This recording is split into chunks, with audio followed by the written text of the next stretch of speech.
Welcome to the Hebrew alphabet. Today we're going to explore the fascinating world of this ancient language. You might be familiar with the modern Hebrew alphabet, which consists of 22 letters which are written right to left. These letters form the basis of the Old Testament, serving as the fundamental building blocks of God's written word to his people. However, what if I was to tell you this isn't actually the original Hebrew? In fact, the true Hebrew language takes the form of pictographs, similar to ancient hieroglyphs. Ancient Hebrew, like many other ancient languages, is entirely picture-focused. Each letter represents an action that can be visualized. It's crucial to grasp that Hebrew writing and thought greatly differ from Western-style languages. Hebrew is a multi-layered language, with letters, words, and verses carrying multiple meanings. It is within these hidden depths that we often miss significant points of interest when reading the English Bible, whereas a Hebrew speaker would have understood the profound symbolism and deeper meanings. But here is where it gets even more fascinating. All Hebrew words are named with intrinsic meaning. That's why the Bible places such emphasis on names and genealogies. They carry literal messages to the reader. While we may skim over these seemingly mundane passages today, to the ancient people these names conveyed powerful messages and even prophesied into the future. Words possess incredible power. Remember, in the beginning, God created the heavens and the earth, speaking them into existence. Furthermore, names hold great significance. As in Numbers 6:27 it states, "And they, the priests, shall put my name upon the children of Israel." God used words to create everything, and he uses his name to reveal his character. Therefore, it is very important that we study these words and symbols. In this video, we're going to explore 5 Hebrew words and their corresponding pictograph meanings, including 2 names of God. However, before we dive into these fascinating concepts, let us take a closer look at the 22 letters of the Hebrew alphabet and unravel their individual meaning. By understanding the foundation, we can better piece together the beauty and wisdom of this ancient language. First, we encounter Aleph, symbolized by the head of a bull with magnificent horns. It embodies strength and leadership, and as the first letter, it is used to represent God. Next is Bet, resembling the shape of a tent. It signifies a house or dwelling, encompassing the concept of a family. Interestingly, the word alphabet originates from combining the Aleph and the Bet within Hebrew. Moving on to the third letter, which is Gimel, depicted as a foot. It carries the meaning of walking, gathering, and a camel. Gimel is linked with the idea of walking to a watering hole and gathering the water, which was often done with camels. Fourth is Dalet, which takes the form of a tent door, which usually hang down from the tent. It signifies movement, hanging, or entering. Fifth is Hey, represented by a man with outstretched arms raised upwards. It embodies the act of beholding, revealing, and looking. A more modern meaning for Hey would be wow, look at that. 6 is Vav, resembling a nail or tent peg. It signifies adding, securing, hooking, or being attached. 7th is Zayin, symbolized by a plough, the same plough a cow would pull across a field. Zayin represents ploughing, food, a weapon, cutting off, and it can also mean nourishing. 8th is Ket, illustrated as a tent wall. It carries the meaning of separation or to divide, half and outside. 9th is Tet, and is the picture of a basket. It signifies basket clay or to surround and contain. 10th is Yod, betraying an outstretched arm and hand. It signifies working or throwing and worship. 11th is Kaf, resembling the palm of a hand or sole of a foot.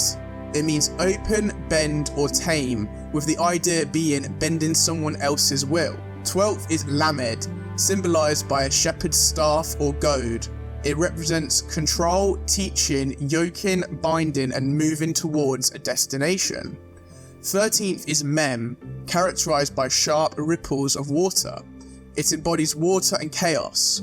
While in Western culture, water is associated with life, In Hebrew, water, particularly the vast ocean, signifies chaos and power. It can also represent blood. 14th is Nun, taking the shape of a wheat stalk. It symbolizes seed and the meaning of continuing with an heir or son. 15th is Samek, resembling a fawn. The original name of the letter is thought to be Sin, which fits perfectly with the picture. If you remember, when sin entered the world, it was then God cursed the ground, and it started to produce fawns.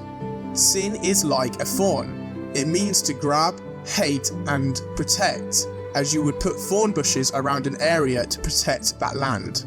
16th is Ayin, depicted as an eye. It represents seeing, experiencing, watching, or gaining knowledge. It can also mean shade, as to shade your eyes from the sun. 17th is Pei, resembling a mouth. It means to speak and can also represent open, blowing, scattering, or an edge. 18th is Sade, resembling a person laying on their side but also looks like a trail leading up to a stronghold. It means to journey, hunt, and chase. 19th is Kuf, represented by the sun going beyond the horizon. It conveys the meaning of gathering, circle, and time. 20th is Resh, illustrated as the head of a man. It means first, top, and beginning. 21st is Shin, and is the picture of teeth. It signifies eating, consuming, or even destroying. Also being sharp and to press. And finally, the last letter, but certainly not the least, is Tav, represented by two crossed sticks, signifying a mark, sign, monument, or covenant. As we delve into these meanings behind the picture graph, it becomes evident that there exists a profound relationship between the picture of the word and its meaning. This connection has been lost in the modern alphabet we use today, including the modern Hebrew. Now let's look at how these meanings behind the letter convey a lost message when put together to form words. First is Beresheet, which means in the beginning and is the very first word in the Bible. We have 6 letters: Bet, Resh, Aleph, Shin, Yod, and Tav. Let us add the meaning of the letter and see what it says. Bet meaning house, Resh highest, Aleph God, Shin destroy, Yod hand, Tav cross. So altogether we get the house of the highest, God, will be destroyed by his own hand on a cross. Wow, the very first word in the Bible has a gospel message written inside when we add the lost meanings behind the symbols. Next is Yahweh, which is the name of God given to Moses. We have Yod, Hey, Vav, Hey. Now let's add the meanings behind the letters. Yod meaning hand, Hey, behold, Vav, nail, Hey, behold. Together we get the hand, behold, the nails, behold. Wow. Yahweh, God's name to his people, talks about the hands and nails and to behold. It's talking about Jesus or Yeshua and the nails through his hands and to behold. This is truly amazing. Next is Shalom, meaning peace within Hebrew. We have Shin, Lamed, Vav, Mem. Shin meaning destroy, Lamed authority, Vav attached, Mem chaos. Together it reads, destroy authority attached to chaos. So in order to achieve peace, we need to destroy those in authority who are attached to chaos. Now the next one isn't a word, and some people might say it's not even a name, but I did say I was going to give 2 names for God. So what is it? This one is the Aleph and the Tav, the first and last letter of the alphabet. Now, why have I said this could be another name for God? The answer is found in both Revelation and Genesis, the last and first books of the Bible.